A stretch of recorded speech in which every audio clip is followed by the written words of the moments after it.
A menudo, en conversaciones con nuestros hermanos protestantes, nos piden un versículo de la Biblia, un capítulo y versículo, que pruebe que la Virgen María fue siempre virgen.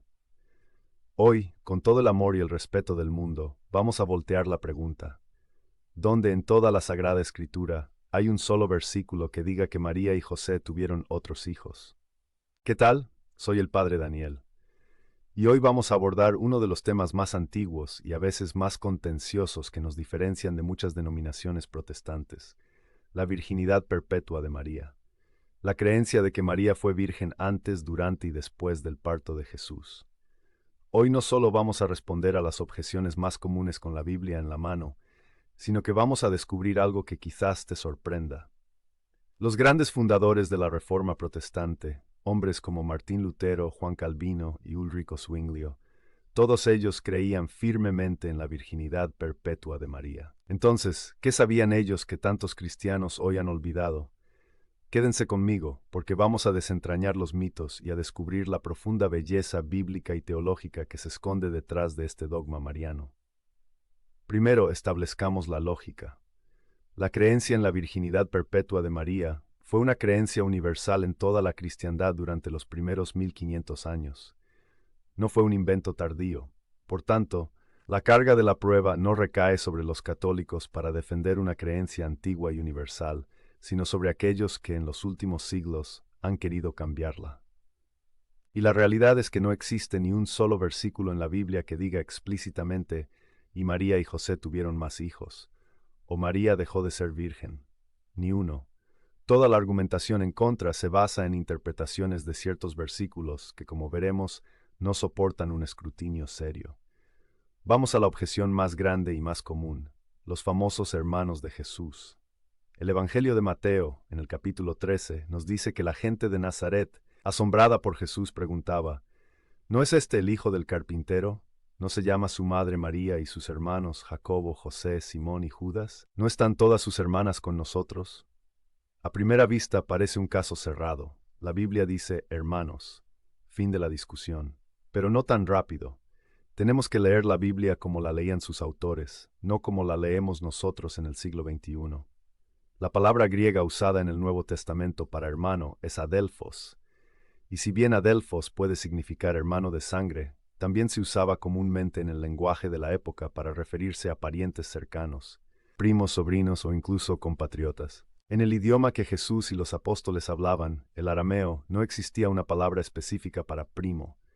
Se usaba la misma palabra para hermano y para pariente. La propia Biblia nos da ejemplos clarísimos de esto. En el Génesis, Abraham le dice a su sobrino Lot, somos hermanos, en la traducción griega. En otro lugar, Labán le dice a su sobrino Jacob, eres mi hermano. La palabra se usaba de una manera mucho más amplia. Entonces, ¿cómo sabemos que los hermanos de Jesús no eran hijos de María? Porque la propia Biblia nos da la respuesta si la leemos con atención. Volvamos a la lista. Los hermanos más conocidos son Jacobo, Santiago y José. Ahora vayamos al pie de la cruz en el Evangelio de Mateo. Mateo nos dice que entre las mujeres que estaban allí se encontraba María Magdalena, María la madre de Jacobo y de José, y la madre de los hijos de Zebedeo. Un momento. Si la madre de Jacobo y José fuera la Virgen María, Mateo simplemente habría dicho su madre, pero la identifica como la otra María. Y el Evangelio de Juan, describiendo la misma escena, nos da el último dato. Junto a la cruz estaban su madre y la hermana de su madre, María, mujer de Cleofás. Juntando las piezas, vemos que esta otra María, la madre de Santiago y José, era la cuñada o pariente de la Virgen María. Por lo tanto, Santiago y José no eran hijos de la Virgen, sino primos de Jesús. La Biblia misma resuelve el misterio. La segunda objeción viene de Mateo 1:25. Hablando de San José, dice, y no la conoció hasta que dio a luz a su hijo primogénito. La gente argumenta que la palabra hasta implica que después de que Jesús nació sí la conoció, es decir, tuvieron relaciones maritales. Pero esto es un error de interpretación del lenguaje antiguo. La palabra hasta es en griego, simplemente afirma lo que es verdad hasta un cierto punto, sin decir nada sobre lo que pasa después. De nuevo la Biblia nos da la respuesta. En el segundo libro de Samuel dice que Mical, la esposa de David, nunca tuvo hijos hasta el día de su muerte. ¿Significa que tuvo hijos después de morir? Por supuesto que no. Jesús mismo nos dice en el Evangelio de Mateo, yo estoy con ustedes todos los días hasta el fin del mundo. ¿Significa que nos abandonará después? Claro que no. La frase de Mateo 1:25 solo tiene un propósito, afirmar de manera categórica la concepción virginal de Jesús. El evangelista está diciendo, José no tuvo nada que ver con este embarazo. Lo que pasó después no era el tema de su afirmación. La tercera objeción, la palabra primogénito. Si Jesús fue el primogénito, argumentan, debe haber habido un segundo génito. Pero de nuevo, esto es imponer nuestra mentalidad moderna al texto. En la cultura judía, el primogénito era un título legal y religioso que se le daba al primer varón que abría el seno materno. Era un título que se le daba en el momento de su nacimiento, sin importar si su madre tendría más hijos o no. Un hijo único era y sigue siendo el primogénito de sus padres. La ley de Éxodo 13 ordenaba la consagración de todo primogénito, y esto se hacía mucho antes de que se supiera si la madre tendría más hijos. Ahora que hemos desmantelado las objeciones, veamos la evidencia positiva que la Biblia nos da a favor de la virginidad perpetua. La más poderosa y conmovedora viene de la cruz. En sus últimos momentos de agonía, Jesús ve a su madre y junto a ella a Juan, el discípulo amado, y le dice a su madre, «Mujer, ahí tienes a tu hijo», y luego a Juan, «Ahí tienes a tu madre». Si María hubiera tenido otros hijos, Santiago, José, Simón, Judas, este acto de Jesús habría sido un insulto terrible para ellos. Según la ley y la costumbre judía, la responsabilidad de cuidar a una madre viuda recaía directamente en sus otros hijos. Al entregar a su madre al cuidado de alguien fuera de la familia inmediata, Jesús está demostrando de la manera más clara posible que no había nadie más. Juan era el único hijo que le quedaba en ese momento. Otra pista sutil pero poderosa la encontramos en la Anunciación. Cuando el ángel le anuncia a María que concebirá, su pregunta es extraña para una mujer que está desposada y que se supone planea tener una vida matrimonial normal. Ella pregunta, ¿cómo será esto? Pues no conozco varón.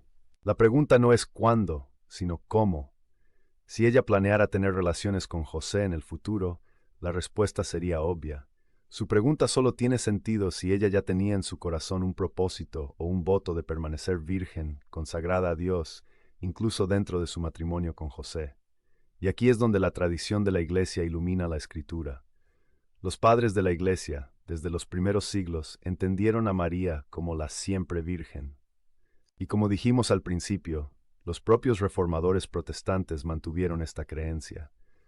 Martín Lutero escribió, Cristo fue el único fruto de María, y la Virgen no tuvo otros hijos después de él. Juan Calvino y Ulrico Zwinglio estuvieron de acuerdo. Ellos leyeron los mismos textos que nosotros y llegaron a la misma conclusión.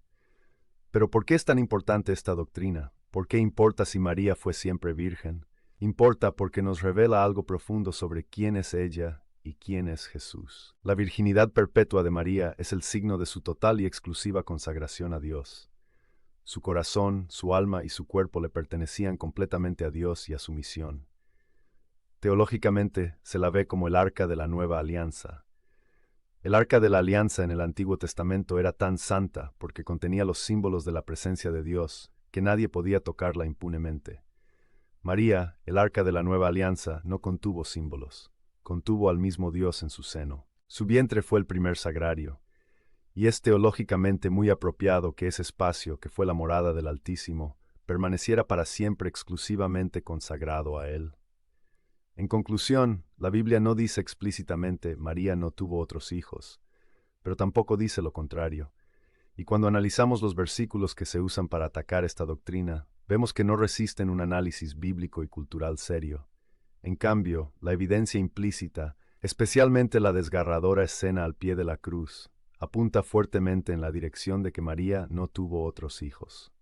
La creencia en su virginidad perpetua no contradice la Biblia, la ilumina. Nos muestra la totalidad de su sí a Dios y la santidad única de la Madre de nuestro Salvador. Si esta defensa de la virginidad perpetua de María ha enriquecido tu amor por nuestra Madre, no te pierdas el video que aparece ahora en pantalla, donde exploramos por qué la Iglesia la llama la nueva Eva, otro de sus títulos más antiguos y profundos.